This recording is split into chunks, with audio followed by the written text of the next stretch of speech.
back to another episode of the Carter Cast. I'm your host, Carter Bond. With me is Connor. We have our Duke Carolina preview today.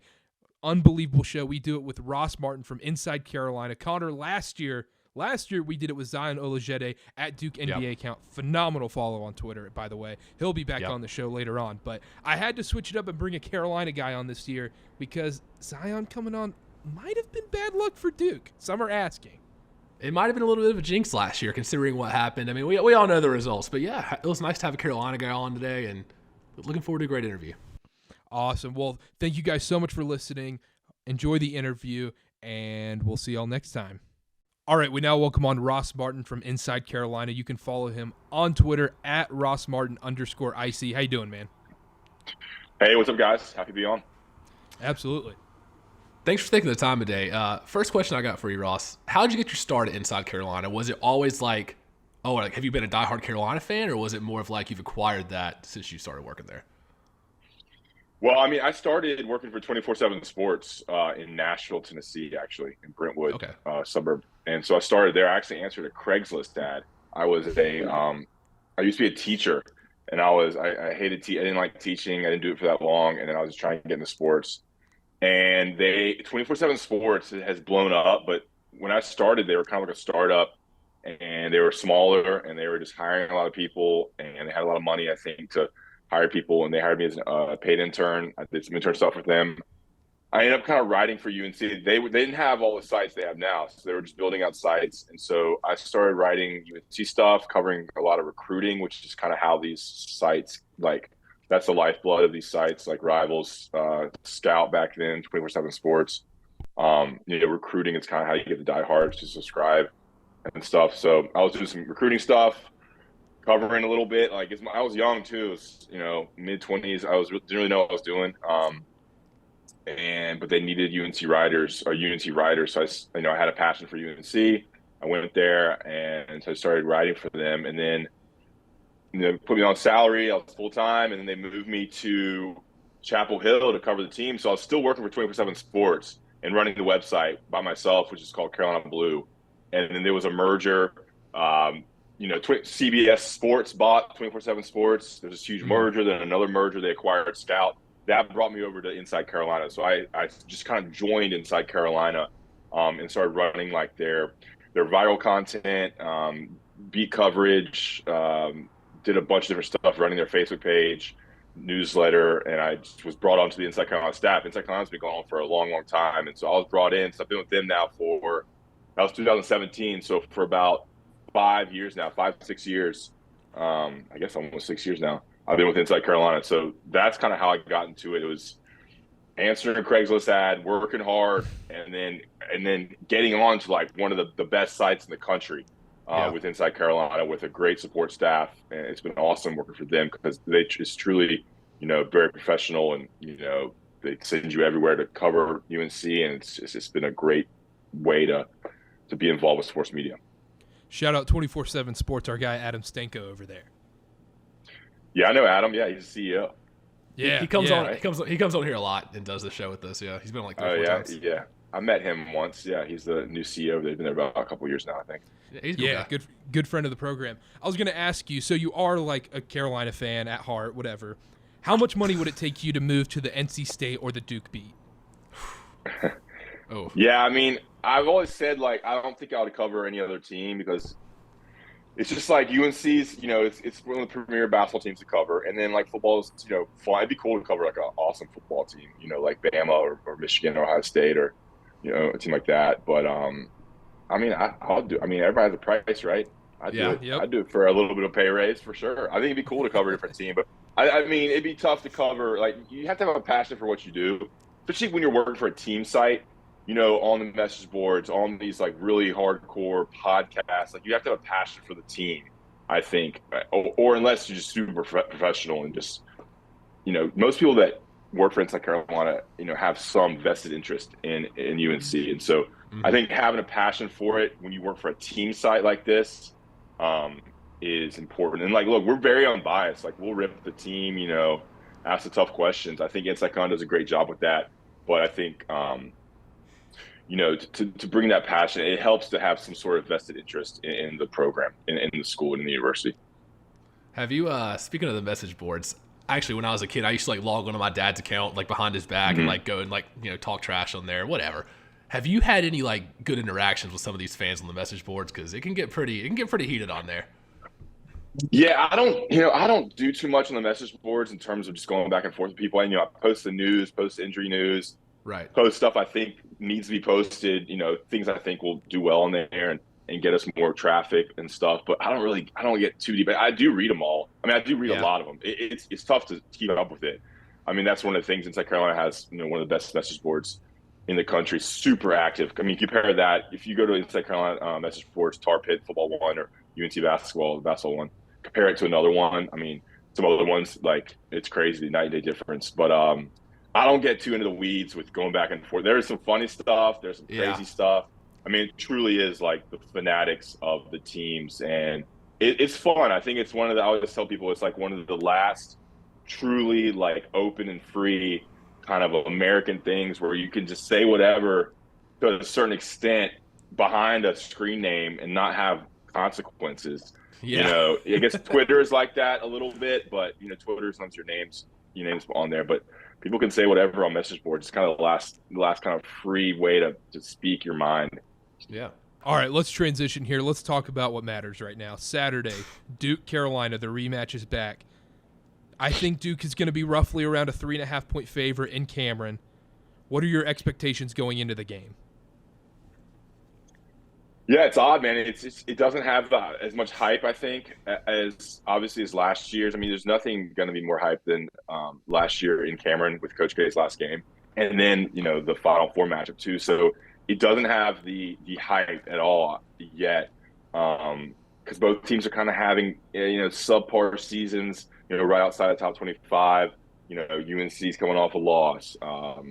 Duke lost. Who did Duke lose to before they played Wake? They've come off a couple losses too. So I mean, it's just kind of a weird season for both teams. New coaches. So it's the first time Coach Shire will be in the rivalry, which is a cool little element there too. And one thing I've been kind of talking about is I don't think anybody on Duke is really. Nobody on Duke really scares me. I think usually in the past there's been like players that Duke has like those elite 5-star recruits that are pretty scary, like Zion. I mean, it's like, dude, that guy's gonna crush UNC. Yeah. Or RJ Barrett, or some of these guards they've had, Brandon Ingram. They've had these elite players, and I don't know if anybody on this roster is super scary. Flipowski is really good, but no one's really scary. And so I mean, yeah, I do think Duke will be a favorite because of the home court advantage, but I do think it'll be an awesome matchup because I think it's gonna be pretty even. I think UNC could go in there with the experience too and play really well. I think they'll come off this Pitt loss, and I think that's another dynamic to kind of consider as well. So kind of all over the place, but it's definitely a different version of the game, I feel. Carter, you got to be ready for Caleb Love's 25, 30-point game too against Duke every year. He just has that chip on his shoulder for some reason. I might just bet Carolina just to jinx y'all. I might just bet Carolina money line just to jinx Carolina. Emotional hedge. Because you guys already won the game. Caleb is kind of the Duke killer as of late, right? He had a big game as a freshman year too, I think. He's had some big games against Carolina, and he's playing a little better now. Hit 3 threes against Syracuse. I think he hit 3 last night. He's playing a little bit better last night against Pitt. A little more aggressive. He just is such a volume shooter. But his offense is cooking a little bit more, which is good to see. Does it feel like to you that Carolina, because this happened last year too, they just lose to Pitt at home on a random Wednesday night every year? Because it feels like every year to me. I don't understand what it is. Did you see all the Capel? Did you see all the Capel comments afterwards? Yeah, man. I was in it. We're in it. What do you think about that? Yeah. Well, you're right. And Pitt's won, I think, 5 of the last 6 versus Carolina, and definitely back-to-back games in the Smith Center and back-to-back games this season. So Pitt certainly has UNC's number as of late. That Capel stuff blew up. Like, we didn't really know about it until we're kind of sitting there scrolling on social media. And one reporter who covers Pitt, he's kind of local, he was tweeting out the video and what Capel said. Capel was offended by a social media post that showed the number 25 number that I think was a coincidence. Creighton Lebo, a walk-on, was featured in a graphic. And I don't think the social media guy even knew that Capel was number 25 at Carolina. So took offense to that. It might have been a certain situation where you just kind of you find something to inspire you, and that kind of fired him up. And then apparently he's had a weird relationship with Carolina, with fans chirping at him in 2009 when Oklahoma was playing UNC, and Capel was the captain on the 8-20 team back in 2000, 2001. He didn't have that great of a Carolina career. He was a good player, but his teams weren't that good.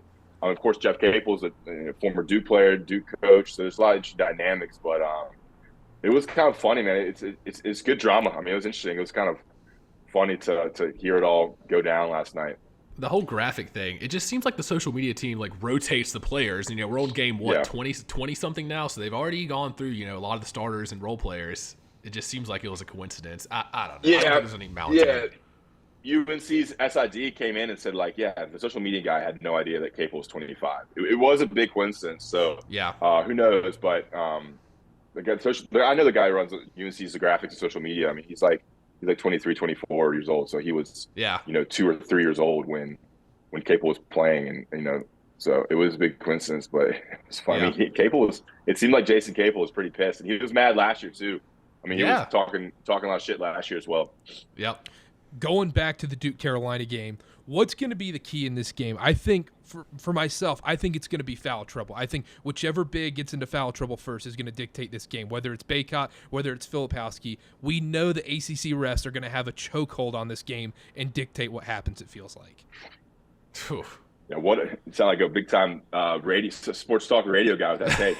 I mean, I think anytime Bacot gets in foul trouble, it's a huge deal. I mean, that should be every team's goal is to get Bacot in foul trouble. And vice versa. I mean, Bacot can put some people in foul trouble too. That's certainly always a factor. I mean, when Bacot picks up 2 in the first half, you kind of have to take him out, and then it's a little dangerous when he picks up his third. Bacot and RJ Davis are the keys for Carolina. You saw last night they didn't have their best game. I thought RJ probably had his worst shooting game of the season. I think it was 3 for something. I got the stats right in front of me here. 15 or 16, wasn't it? It was something ridiculous. Yeah, he was 3 for 15, 0 for 6 from 3. Like, he hasn't had a game like that all year. And so when you're missing a good game from RJ Davis, and then Bacot was, his stats were okay, but he didn't play as well. I thought he struggled with the double teams. UNC struggled, even through some good play by Caleb Love. They just didn't have much offense last night, and Pitt really gave them trouble. So I think RJ has to get back on track. I think Bacot kind of stirs the drink for UNC. They have to go to him early and often. He when he gets a double-double, is nearing 20 points in point scoring, then UNC plays really well. And so I think those 2 guys are the keys for UNC. Like I said, there's not really a player that scares me from Duke. Maybe I'm wrong. I haven't watched them too much this year. So, I mean, I don't know what y'all think. I mean, who are the stars for Duke that you think can have breakout games or are the keys for Duke this season? They're not going to have Whitehead. Yeah, right? Whitehead's not going to play. It's got to be Jeremy Roach. I don't know who else it would be. Like, I guess Filipowski can get his 20 and 10, like, kind of like Bacot, but how impactful is that? Like, I'm not sure. So I understand what you're saying, because like last year when you go against a guy like Paulo Banchero, you're like, holy crap, just anybody but him touch the ball. Well, yeah, I don't think Duke has anybody this year that you can just give the ball to for an instant offense like you could last year. Like, Filipowski's great, but, I don't know if you can give it to him on the block and be guaranteed 2 points, Yeah, who was the wing last year for Duke, too? He was really good as well. Wendell Moore? A.J. Griffin? No, the other. A.J. Griffin. Griffin. Yeah, Griffin. I mean, you forget these guys, but those guys. I forgot Wendell Moore. He left already. I didn't know he get drafted. He's on the Timberwolves, apparently. Has he played at all? Yeah. I'm not sure. I know. He's been in the G League a lot. He's played a few NBA minutes, but nothing crazy. I know there was some debate on whether he was going to come back or not. Yeah, and then the other freshman for Duke, Lively. Filipowski. Yeah, Lively. Like, has he done much either? I'm kind of like not prepared. He's improving a lot recently. Defensively, he's been a monster in these last couple games. He's been just in and out of the lineup with injury problems. But I think he'll make a big impact on the game. The issue is when Carolina goes to their lineup with Bacot and Nance, you can't have 2 bigs on the floor like that. Then you're stretching them out too far. Like, Filipowski can guard Pete Nance if he has to, but then it becomes troublesome when they can just drive and kick. Yeah, but I think Nance will have trouble guarding those guys too. Those athletic kind of. It's kind of like the debate of last year when everyone was like, you can't put Brady Manick on Banchero. You just can't. You had to put Leaky Black on him. Yeah, that was interesting how they handled that. 'Cause I think the first game they put Bacot on him. Yeah. And I think they got picked up 2 or 3 fouls real quickly in the first half.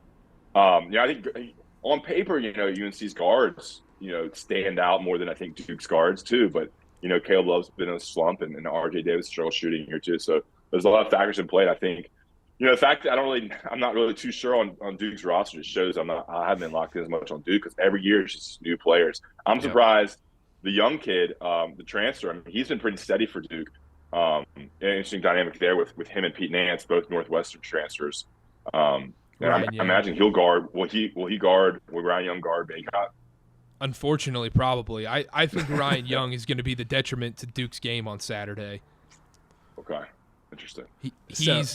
He's an easy person to laugh at. I'll just put it there. he's been solid though. I think he's been his solid, stats look good.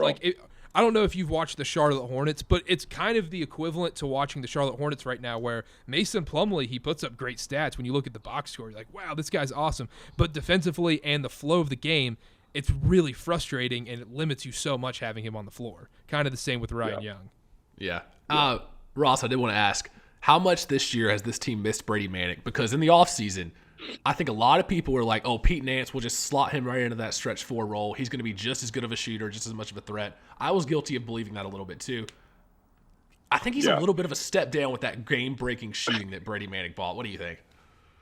Yeah, I mean, a little bit of a step down. I mean, they're desperately missing a Brady Manick. I mean, he was such a good shooter, and to have that guy in the corner who could knock down a 3. I mean, he'd make 3 or 4 threes a game. And UNC just doesn't have that. I mean, Leaky gets those corner threes a lot. He's very nervous when he takes them. He hasn't made many recently. I know at the beginning of the season he was shooting a little bit better.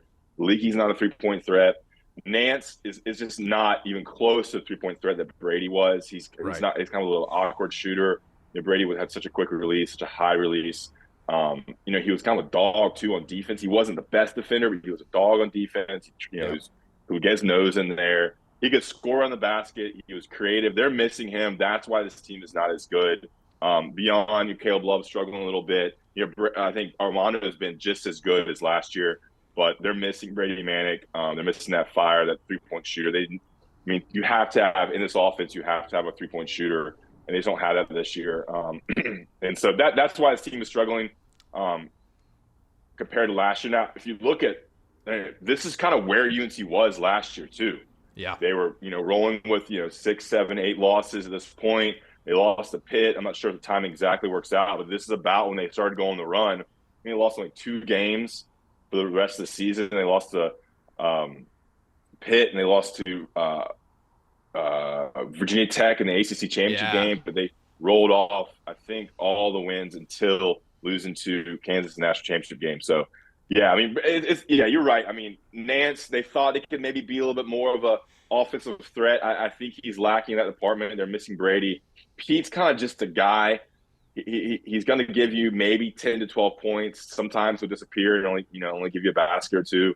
And so he really hasn't been that much a contributor. Now, I think he's decent, on defense. He's just a decent player. He's not going to hurt you.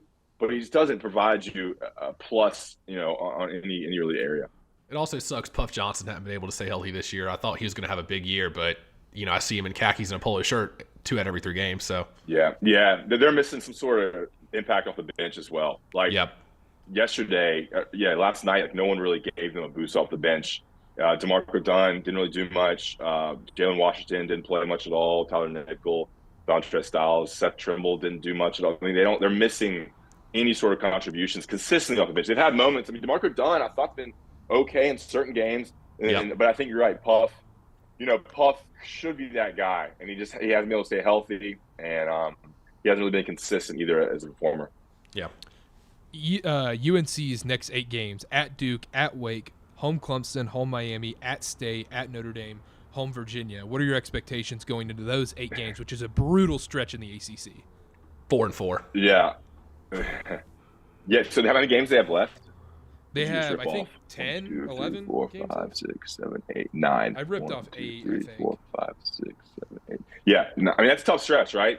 I mean, the only one that seems like a win would be Notre Dame, like a sure win would be Notre Dame. So you're going to have a tough stretch there. You got road trips, Duke, Wake.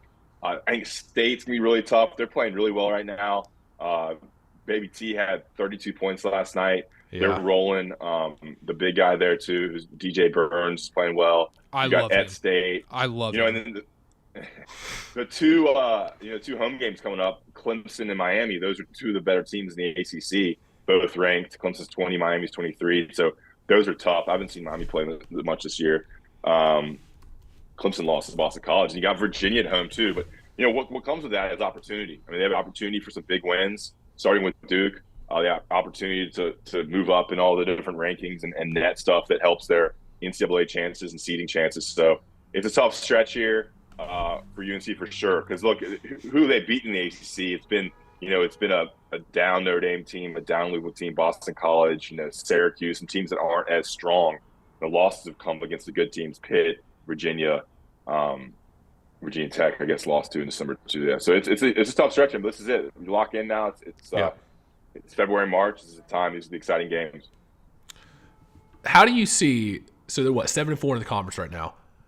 If the rest of the season goes, like 500 or so, if they get into the tournament in March Madness, do you see them making another run like last year if they get hot? Because I really feel like it's just a coin flip. Like it's really a coin flip. Like if the guards get hot, then they can make a run. But they shouldn't be like one of the favorites.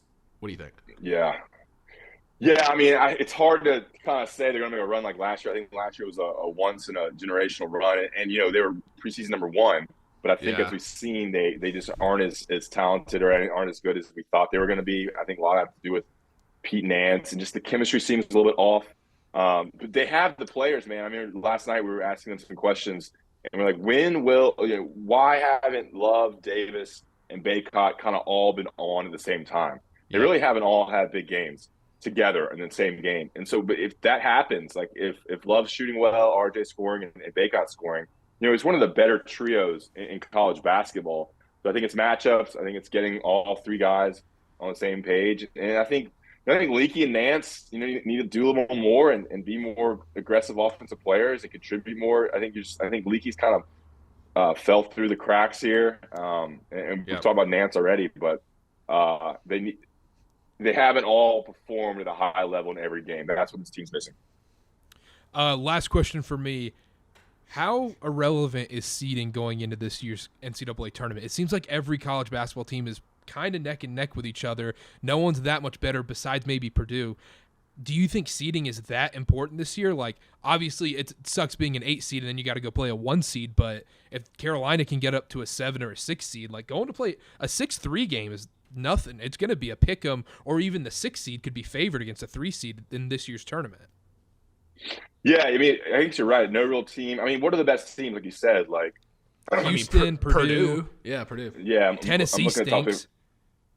Yeah, I mean, like Texas is number 10. They don't seem too intimidating. I don't watch too much outside of the ACC, but there's not really a couple teams that are head and head above the other ones. So I think you're right, and I think it's more wide open than ever. I think it's kind of what you get now with the way college basketball is played. I mean, you have teams like Clemson and Miami that are top 25. They don't really seem as scary as the top teams in the ACC. So you have Florida Atlantic's 19, St. Mary's 18. Yeah, so I do think it's wide open. There's not like one team or a trio of teams that are really head and shoulders above everyone else. So it should be a wide open tournament, which are usually the best tournaments that allow for a lot of upsets, a lot of first round, second round upsets with the lower seeds. So it should be fun. Last thing for me, I would argue this year in college basketball has been kind of a down year, like with interest wise. Like it just hasn't really been, it hadn't felt the same to me. And I don't know if part of it's because Coach K is gone, because as much as I hate Duke and Coach K, that gave college basketball a storyline last year, gave something for people to follow. How much do you think the sport or even like the UNC Duke rivalry misses Coach K? Or are we going to find out World Saturday? Like, what do you think? Do you miss him? Do you miss him personally? I do not miss him. Well, I'll say one thing. There's not much. Don't lie.